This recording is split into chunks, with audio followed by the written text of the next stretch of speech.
What's going on, everyone? I'm just a typical average American here today to react and learn about British things that are very weird. Now, personally, I don't know what it's like to be very weird. I don't know anything about being very weird or anything like that.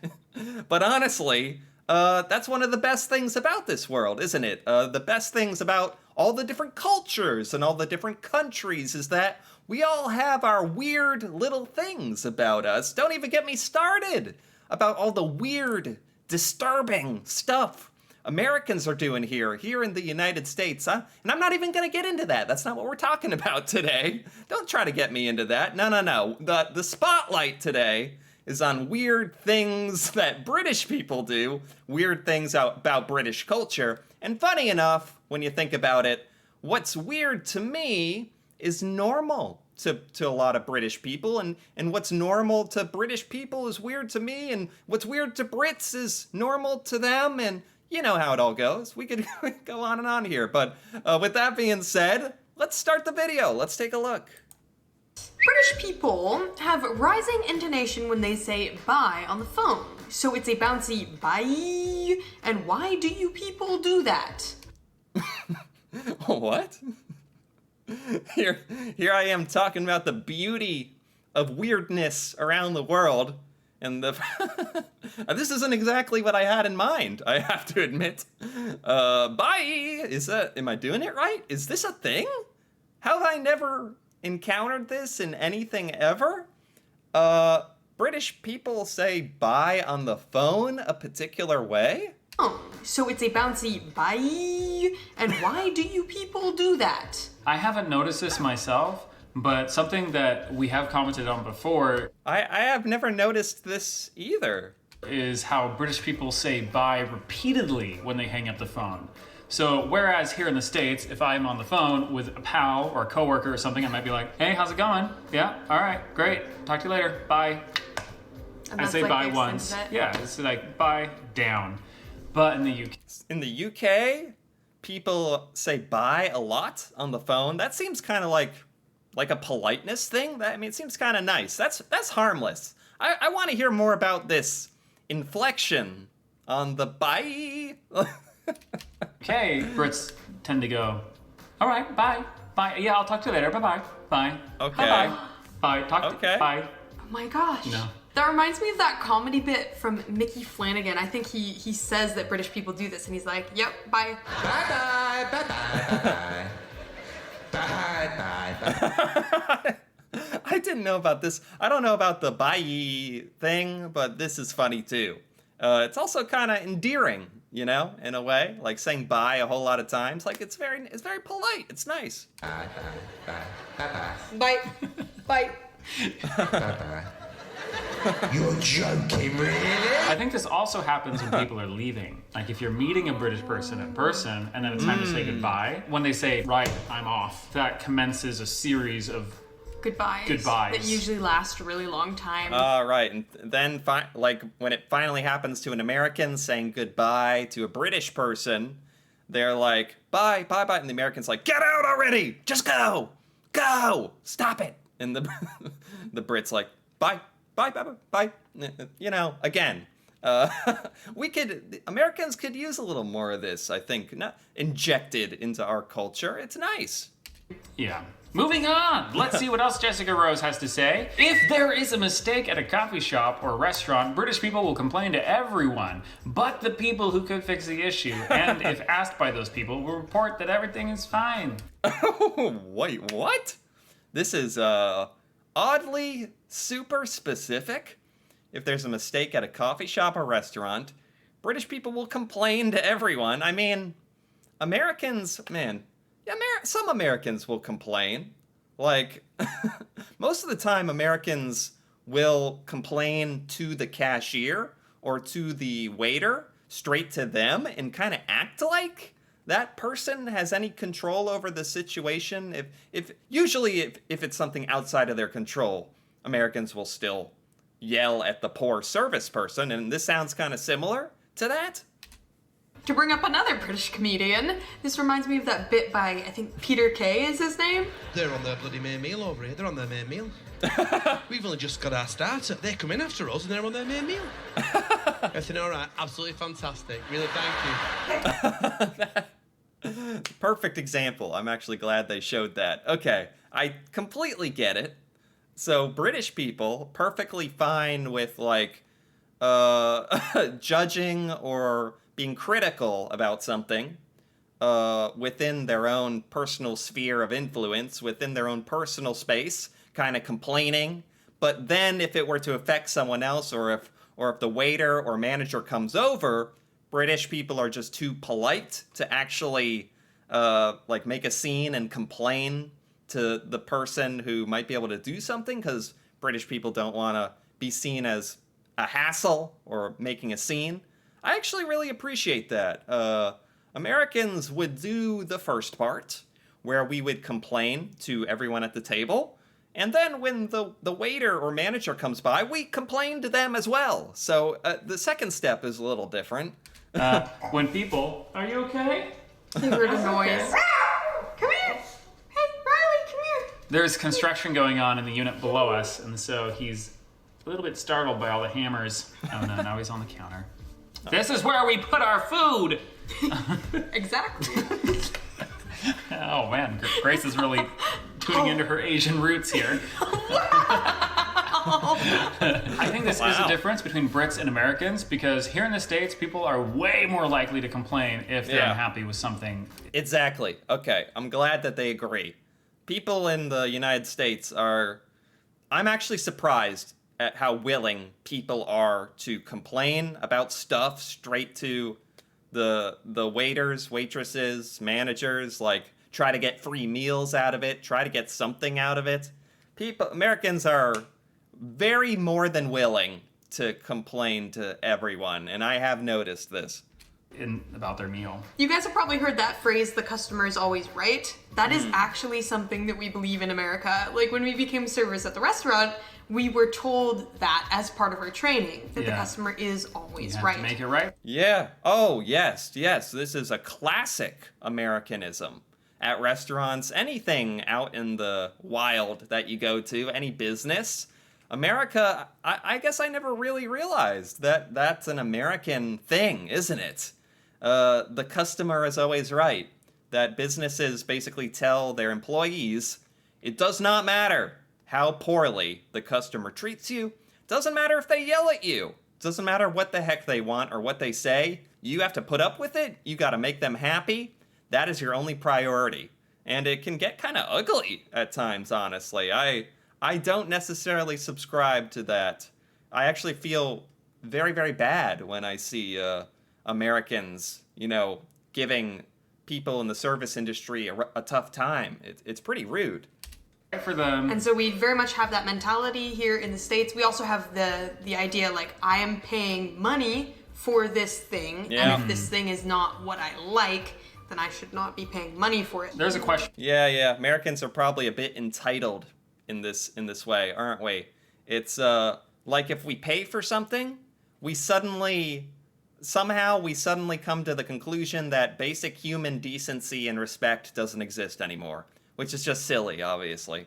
Question for you guys. In the UK, if you go out to eat and there's a food item that you dislike, can you complain about it and the restaurant will pay for the food for you? Because that's a huge thing here, where if you go out to eat and something is unsatisfactory, even if you eat a lot of it, at the end of the meal you can complain, and very often the restaurant will buy the food for you. Yeah, it's so crazy. I've never done this, and thankfully, I don't think I've ever had someone at my table do this, but I've seen it in restaurants. Americans complaining about food, they've already eaten a bunch of it. And it's like, oh, what? Did you discover it was bad halfway through? How convenient. And they try to get their meal for free. Oh, yeah, it's super cringy. It's, Which people definitely abuse that system. They do. Yeah. 90% of all public conflicts here are Q-related. The other more serious 10% are about football or having the right shoes to get into a club. What? I know that Brits are very gung-ho, very passionate about queuing, proper queuing, and maintaining the order of the queue. I respect that totally. Totally doesn't apply to the United States. I'm very jealous of that. But so I see where when that natural law is broken, the law of queuing, that's a big focal point for starting fights and arguments, because that's like breaking a cardinal sin of Britain, I imagine. And the other 10% are about football or shoes to get into a club. I'm not sure I understand the shoes to get into a club thing. Like it has a dress code? I don't understand the last reference. The right shoes to get into a club. Yeah. We have never been inside of a British club. But 90% of public conflicts being about queues, that would actually, that really depends on where in the UK you are, because there are great swaths of British territory in which you're not really supposed to say anything if anyone cuts you in the queue. You just tut. Yeah, so how would a conflict arise? You just tut. You just tut. Is it like that? Like tisk? You just judge them loudly as you can. So sometimes you call out the queue jumper. Sometimes you just judge them from afar. There's a lot of British queue stuff I'm learning today. Out of just simply standing there and tutting with displeasure. Maybe that's a British conflict. On getting off a bus, saying thank you to the driver is optional until the person leaving in front of you says thank you. Then you are legally required to say it, and so is everyone behind you. Again, this one is very specific. I feel like this has happened to many people in Britain. This is funny. A lot of these have to do with British politeness, and I really enjoy that aspect of it. It's very pleasant to me, because it's a bit different than life in the United States, where people, by default are kind of a bit more self-centered and a bit more rude. And this is kind of nice, weird things to hear about. It's sad that this is weird to an American. This is such a nice thing. I guess it's not nice that you feel obligated to say thank you, but I get it. The person in front of you says thank you. You don't want to look bad. You don't want to look like that person who doesn't say thank you, so you say it, causing a chain reaction. I do feel that pressure. Whenever I was in the UK and I got off a bus, if the person directly in front of me said thank you, then I was like, oh, I have to do it now. Yeah, and it's so difficult to say those two words sometimes. Thank you. Yeah, especially if they were driving very erratically. I want to say other blank you words instead. Other two words. This is funny because it's also the idea of being on a bus. The idea of running into this problem, you'd have to be on a bus, which doesn't happen so often in the United States. Our public transportation is terrible, if not non-existent. It's very bad, and no one wants to be on a bus in the United States. You'd probably be running off that bus too quickly to get a chance to say thank you. Other two-word phrases instead. People get full-on arguing mad about the order you assemble breakfast items, when you put the milk in when making tea, or what you put first on a scone, and it does not matter at all. I have heard about the making tea. Is it milk first or sugar? Or I know there's something like that. I didn't know about there's other things you have to really know your stuff about when ordering your breakfast items. Particularly what you put first on a scone. That's the most British thing I've heard today, talking about scones and what you put on them. I wouldn't even know what you put on a scone. And whether you put milk, when you put milk in your tea, is there a right way to do all this, or? I object. It matters. It matters very much. Question for you guys. Do people actually get upset about this, or is it more of just a meme? There's no way people actually get upset about this. Even if they're saying they're upset, they're trolling, they're memeing. There's no way people are genuinely, in the bottom of their hearts, possibly upset about another human being separate from themselves and how they make their tea and their scone. Tell me that this is not a thing. Because I get how it's kind of funny for people to take the piss out of each other for how they assemble food items. Yeah. But do people actually get defensive? No way. The only one I would say actually matters is the tea one. The scone one, knock Yeah. yourself out. Like, I do it a certain way. I think there is a correct way. Well, the queen does it the way you do Okay. it, apparently. Yeah, see, I am basically the queen. But I do agree with you that the milk one does matter because that does affect the taste of the tea. It does. Yeah. I mean, okay. Say it matters in the sense that it affects the taste of the tea. When you put the milk in, I don't know anything about this. This is purely theoretical to me at this point, but I'm going with it. Say that does matter. Does it matter if the person across from you does it wrong?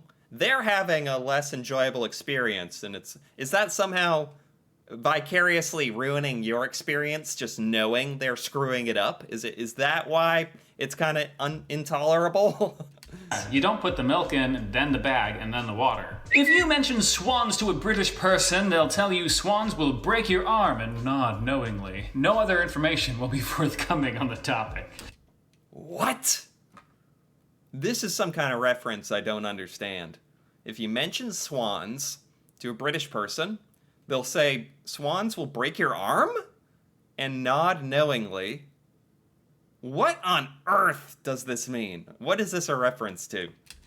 What? I've never heard this before. They are very violent. Swans are? Yeah, they're a bit like geese. But I haven't heard a British person say this. The one thing I have heard a lot of British people say is how the Queen owns all the swans in the UK, which is actually... Yeah, I've heard about the royal swans. Like, okay, I think I have to look this one up. Swans will break your arm. I'm gonna look this up. It's actually a myth. Hold up. Google actually has an article about this. It's actually a myth. There are no reports that a swan has ever broken someone's arm. The bones in their wings are much thinner and smaller than human bones. They're hollow. Experts have said they're more likely to break their bones if they try to break your bones. What? Why are there, like, people actually writing stuff on this topic? It's an old wives' tale. Is that what it is? Is there truth to it? Apparently not. It's an old wives' tale that a swan will break your arm? Is that like some kind of British folklore or something? I guess so, huh? incorrect. The Queen only owns some of the swans on the River Thames specifically, I believe. That's what I've heard. Old-fashioned candy shops here sell sweets with actively threatening names. Troach drops, acid drops, Army and Navy tablets. They all taste like sugared houseplants. I've never heard of any of these sweets, any of these candies. Are these old-fashioned sweets? Troach drop sounds like a torture device. Acid drops sounds like what it sounds like. Army and Navy tablets sounds like something you'd take when you're in the military to stay alive while in like a combat trench or something. What is a troach? Do I want to ask? We have a lot of old-fashioned candy shops here in the States as well, but I feel like 99% of their candy is just taffy. Yeah. If you mention a weird dream Yeah. or nightmare, Britishes will ask if you ate a lot of cheese before going to bed. I love these. These are weird British things. I gotta hand it to this is, or as their title puts it, British things that are weird as hell. These are weird as hell, but I love it. This is another reference I don't get. If you mention a weird dream, Britishes will ask if you ate a lot of cheese. Is that an old wives' tale? If you eat a lot of cheese, you're gonna have nightmares? Is that true? Maybe there's a correlation with my nightmares and my cheese eating. I'm gonna have to pay more attention to this.